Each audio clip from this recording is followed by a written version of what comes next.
김영자 씨, 지금이 어떤 상황인지 모르시는 겁니까? 이미 체포 영장이 발부됐습니다. 지금 이 순간에도 당신의 집 주소로 경찰이 출동하고 있을 수 있습니다. 만약 당신이 지금 협조하지 않으면 공범으로 체포될 겁니다. 안녕하세요. 저는 68세 김영자입니다. 그날도 여느 날과 다르지 않았습니다. 창밖으로 캘리포니아의 따사로운 햇살이 들어오고 거실에서는 손주가 좋아하는 만화 소리가 들렸습니다. 오랫동안 롱비치에서 작은 세탁소를 운영했고 은퇴한 지도 벌써 3년이 지났습니다.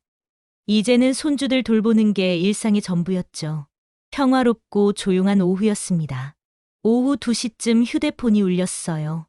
모르는 번호였지만 요즘은 병원 예약 확인이나 약국에서 전화가 자주 와서 별 생각 없이 받았습니다. 여보세요? 제 목소리는 평소처럼 밝았습니다. 그런데 상대방의 첫마디에 온몸이 얼어붙었습니다. 김영자 씨 맞으십니까? 연방수사국입니다. 지금부터 하는 말을 주의 깊게 들어주시기 바랍니다. 목소리는 차분했지만 단호했습니다. 무언가 아주 심각한 일이 벌어진 것 같은 느낌이었습니다. 네, 연방수사국이요? 손이 떨리기 시작했습니다. 평생 법 어긴 적 없이 살아왔는데 무슨 일일까요? 머릿속이 하얗게 변했습니다. 김영자 씨, 당신은 현재 조사 대상입니다. 당신 명의로 심각한 금융범죄가 발생했습니다. 조사 대상, 금융범죄. 저는 그냥 평범한 은퇴자일 뿐인데요. 세탁소 할 때도 세금 한 푼 안 밀리고 다녔습니다. 무슨 말씀이신지 모르겠는데요. 저는 아무것도 한 게 없는데요. 제 목소리는 떨렸습니다. 그러자 상대방이 정확하게 제 주소를 말했습니다. 거리 이름부터 번지수까지 전부 다요. 그 순간 무서웠습니다. 정말로 연방수사국인 것 같았습니다. 어떻게 제 주소를 다 알고 있을까요? 당신 명의로 텍사스에서 고액 결제가 시도됐습니다. 총 금액이 8만 5천 달러입니다. 신용카드 부정 사용 혐의로 수사가 진행 중입니다. 8만 5천 달러요? 저는 텍사스에 가본 적도 없습니다. 그런 큰 돈을 쓸 일도 없고요. 아니에요. 저는 그런 거 안 했어요. 제 목소리는 점점 커졌습니다. 하지만 상대방은 침착했습니다. 김영자 씨, 진정하십시오. 우리도 당신이 직접 한 게 아닐 수도 있다고 생각합니다. 누군가 당신의 신원을 도용했을 가능성이 큽니다. 하지만 지금 당장 협조하지 않으면 당신은 공범으로 간주될 수 있습니다. 공범이요? 저는 피해자인데 왜 제가 공범이 되는 건가요? 머리가 복잡해졌습니다. 손주가 거실에서 할머니 하고 불렀지만 대답할 여유가 없었습니다. 전화기를 꽉 쥔 채 상대방의 다음 말을 기다렸습니다. 심장이 너무 빨리 뛰어서 숨쉬기가 힘들었습니다. 이게 악몽의 시작인 줄도 모르고 말입니다. 전화를 끊을 수가 없었어요. 끊으면 정말로 범죄자가 되는 것 같았거든요. 상대방은 제가 혼란스러워하는 걸 알고 있었습니다. 김영자 씨, 지금 당황하시는 건 이해합니다. 하지만 시간이 없어요. 당신 계좌가 범죄 조직과 연결되어 있을 가능성이 있습니다. 범죄 조직이요? 저는 평생 교회 다니면서 정직하게 살았습니다. 세탁소 운영할 때도 손님들이 맡긴 옷 한 벌도 잃어버린 적 없었습니다. 그런데 제가 범죄 조직이랑 연결되어 있다니요? 말도 안 돼요. 저는 그런 사람들 알지도 못해요. 전 너무 억울했어요. 우리도 그렇게 믿고 싶습니다. 김영자 씨. 하지만 당신 사회보장번호가 여러 범죄 현장에서 발견됐습니다. 멕시코 국경에서 마약 밀수에 사용된 차량이 당신 명의로 등록되어 있었고요. 텍사스 은행에서는 당신 이름으로 수상한 송금이 있었습니다. 마약 밀수요? 제 명의로 차량이요? 이게 다 무슨 소리인지 정말 알 수가 없었습니다. 저는 차도 오래전에 팔았고 지금은 버스나 우버로만 다닙니다. 저는 차도 없어요. 이건 분명 오해예요. 뭔가 거대한 음모에 휘말린 것 같은 기분이었습니다. 그래서 말입니다. 김영자 씨. 우리가 지금 당신을 돕고 싶습니다. 하지만 그러려면 당신의 협조가 필요합니다. 먼저 당신의 은행 계좌를 확인해야 합니다. 혹시 모르는 입출금 내역이 있는지 체크해야 하거든요. 은행 계좌요. 그건 너무 개인적인 정보 아닌가요? 그런데 상대방은 우리는 연방수사국입니다. 법적 권한으로 이미 당신의 모든 금융 정보에 접근할 수 있습니다.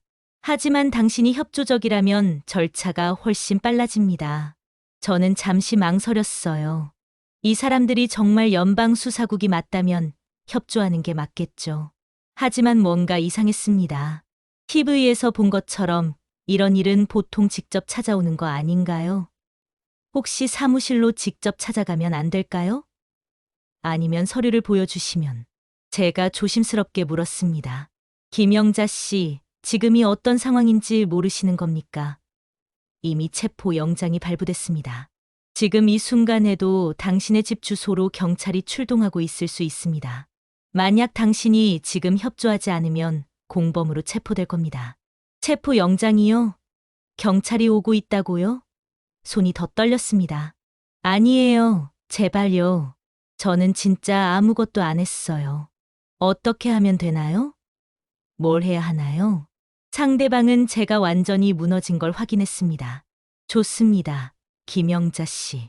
현명한 선택입니다. 지금부터 제가 하는 말을 정확히 따라하세요. 먼저 당신의 은행에 가서 현금을 인출해야 합니다. 범죄 조직이 당신 계좌에 접근하지 못하게 자산을 보호해야 하니까요. 현금 인출이요? 얼마나요?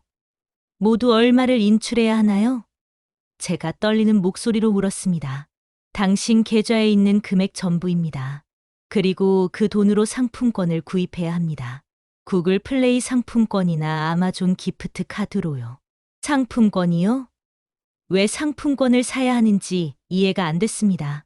하지만 상대방은 범죄 조직이 추적할 수 없는 안전한 방법입니다. 상품권 번호를 우리에게 알려주시면 연방 정부가 당신의 자산을 보호 계좌로 옮겨드립니다.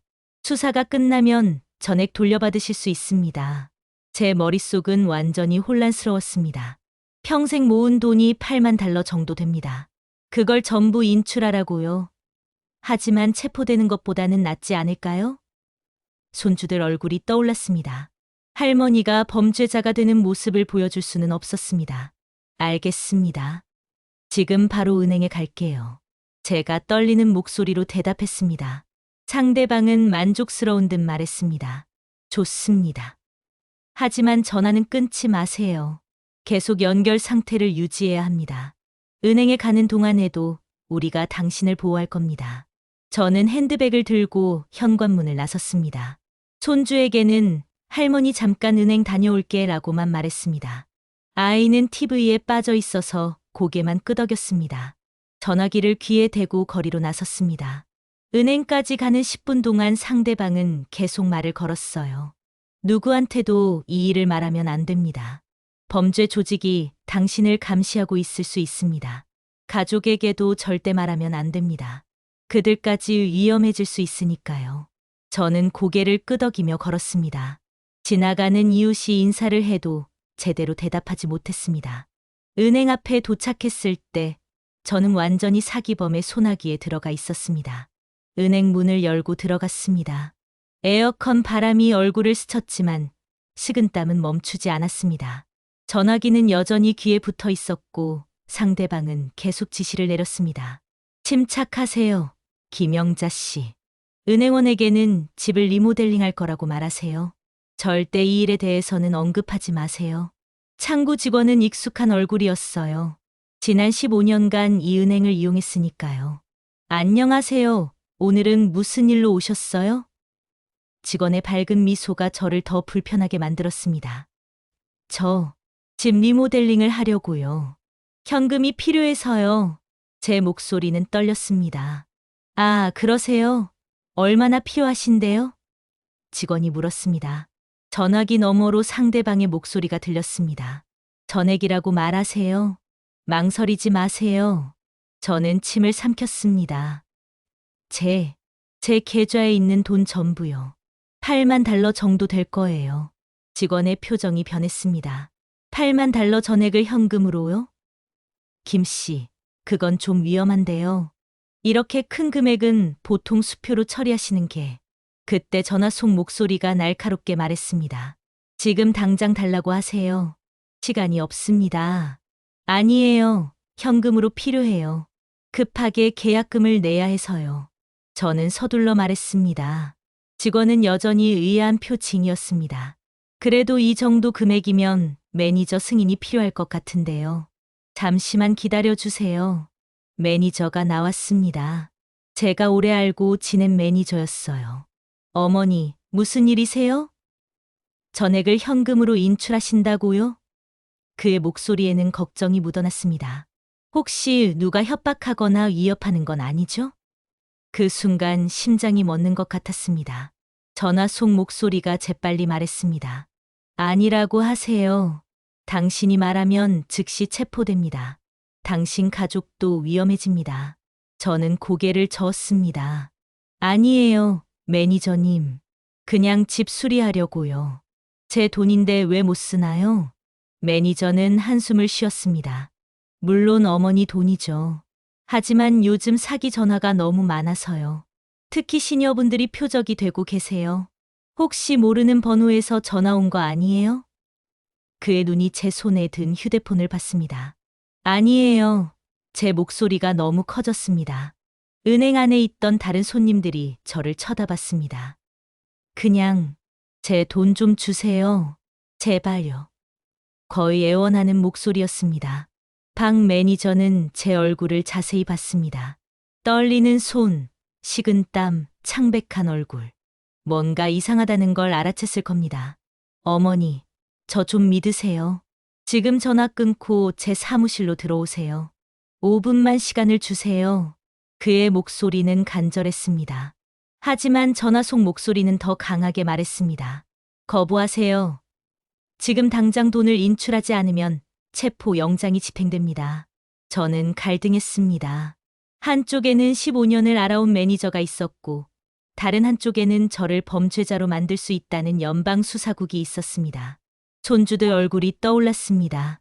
매니저님, 죄송하지만 지금 급해요. 그냥 제 돈만 주세요.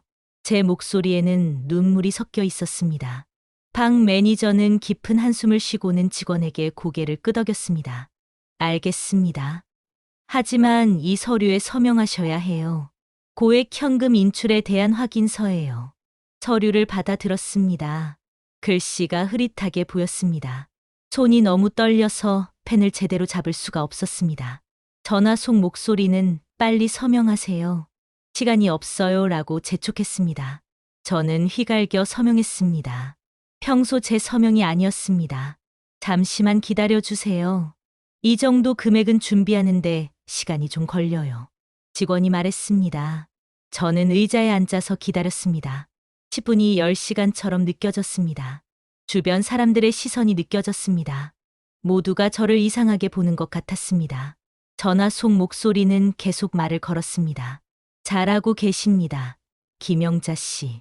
곧 끝나요. 돈을 받으면 바로 밖으로 나가세요. 그리고 가장 가까운 타겟이나 월마트로 가세요. 거기서 상품권을 구입하는 겁니다. 저는 고개만 끄덕였습니다. 드디어 직원이 돌아왔습니다. 두꺼운 봉투에 현금이 들어 있었습니다. 어머니, 정말 괜찮으세요? 이 돈 들고 다니시는 거 위험해요. 직원의 목소리에는 진심 어린 걱정이 묻어났습니다. 괜찮아요. 제가 조심할게요. 저는 봉투를 움켜쥐고 서둘러 은행을 나왔습니다. 밖으로 나오자마자 봉투를 꽉 안고 걸었습니다. 평생 모은 돈이었습니다. 세탁소에서 하루 12시간씩 일해서 모은 돈이었어요. 손님들 옷 빨고 다리며 모은 돈이었습니다. 이 돈으로 손주들 대학 등록금을 보태주려고 했었는데 전화 속 목소리가 다시 들렸습니다. 아주 잘하셨습니다. 이제 가장 가까운 대형 매장으로 가세요. 구글 플레이 상품권을 최대한 많이 사세요. 한 매장에서 너무 많이 사면 의심받을 수 있으니까 여러 곳을 돌아야 할 수도 있어요. 저는 걸으면서 생각했습니다.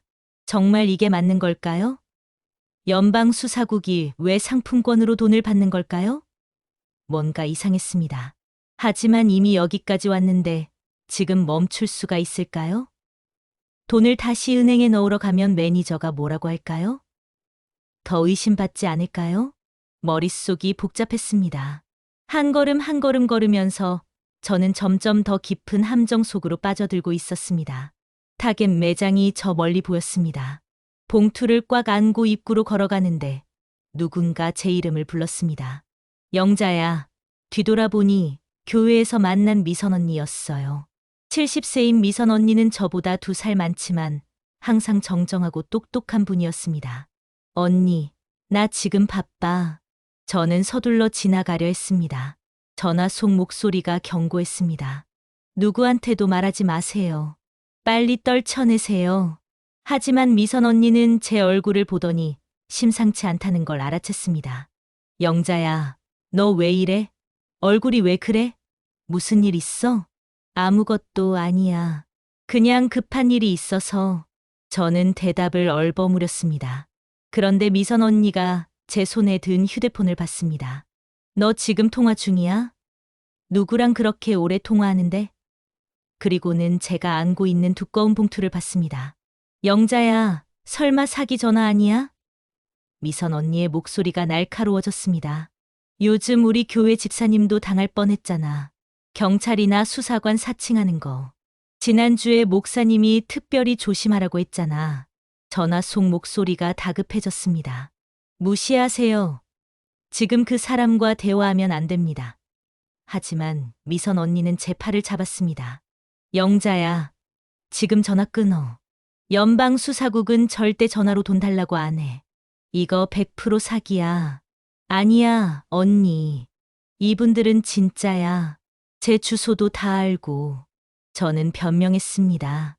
하지만 미선 언니는 단호했습니다. 주소쯤이야 인터넷에서 다 찾을 수 있어. 영자야, 정신 차려. 그리고는 제 손에서 휴대폰을 낚아챘습니다. 여보세요? 당신 누구야? 미선 언니가 전화기에 대고 소리쳤습니다. 상대방이 뭐라고 대답했는지는 모르겠지만 미선 언니는 거짓말하지 마. 진짜 연방수사국이면 이름이랑 배지 번호 말해봐 라고 소리쳤습니다. 그리고는 전화를 끊어버렸습니다. 언니, 왜 끊어? 저는 소리쳤습니다. 하지만 미선 언니는 제 어깨를 꽉 잡았습니다. 영자야, 진정해. 아무도 체포 안 해. 저 나쁜 놈들이 너 돈 뜯어내려는 거야. 미선 언니는 즉시 자기 휴대폰을 꺼내서 롱비치 경찰국 번호를 검색했습니다. 공식 홈페이지에서 찾은 번호로 전화를 걸었습니다. 여보세요?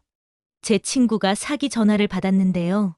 연방수사국을 사칭하면서 돈을 요구했어요. 경찰 담당자가 뭐라고 말하자 미선 언니는 고개를 끄덕였습니다. 네, 맞아요. 그 수법이에요.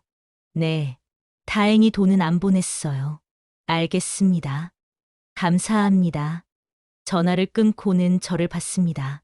영자야, 경찰이 그러는데 전형적인 사기 수법이래.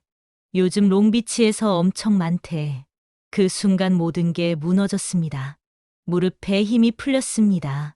미선 언니가 저를 부축해서 벤치에 앉혔습니다. 거의 보낼 뻔했어. 제 목소리는 떨렸습니다. $8만. 평생 모은 돈. 눈물이 쏟아졌습니다. 미선 언니가 제 등을 토닥였습니다. 괜찮아. 안 보냈잖아. 다행이야. 저는 한참을 울었습니다. 두려움, 안도감, 분노가 한꺼번에 밀려왔습니다. 언니, 고마워. 언니 아니었으면 더 이상 말이 나오지 않았습니다. 이제 집에 가서 쉬어. 그리고 이 일 꼭 신고해야 해. 다른 사람들이 당하지 않게. 미선 언니의 말에 저는 고개를 끄덕였습니다. 은행에 돌아가서 돈을 다시 입금하는 동안 손이 계속 떨렸습니다. 방 매니저는 아무 말 없이 제 손을 꽉 잡아줬습니다. 집으로 돌아오는 길에 손주가 할머니 왜 이렇게 늦었어? 라고 물었습니다. 저는 아이를 꽉 안았습니다. 할머니가 정말 위험한 일을 겪었어. 아이는 이해하지 못했지만 조용히 저를 안아줬습니다. 그날 밤 잠을 이룰 수 없었습니다. 만약 미선 언니를 만나지 못했다면 어떻게 됐을까요? 평생 모은 돈을 잃었을 겁니다. 손주들 대학 등록금도 제 노후 자금도 모두 날아갔을 겁니다. 생각만 해도 아찔했습니다. 롱비치 경찰국에서도 저에게 말했어요.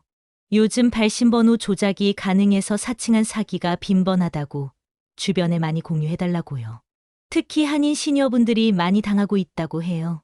여러분들도 저처럼 당하지 마시고 비슷한 전화를 받으시면 911로 빠르게 신고하셔야 합니다.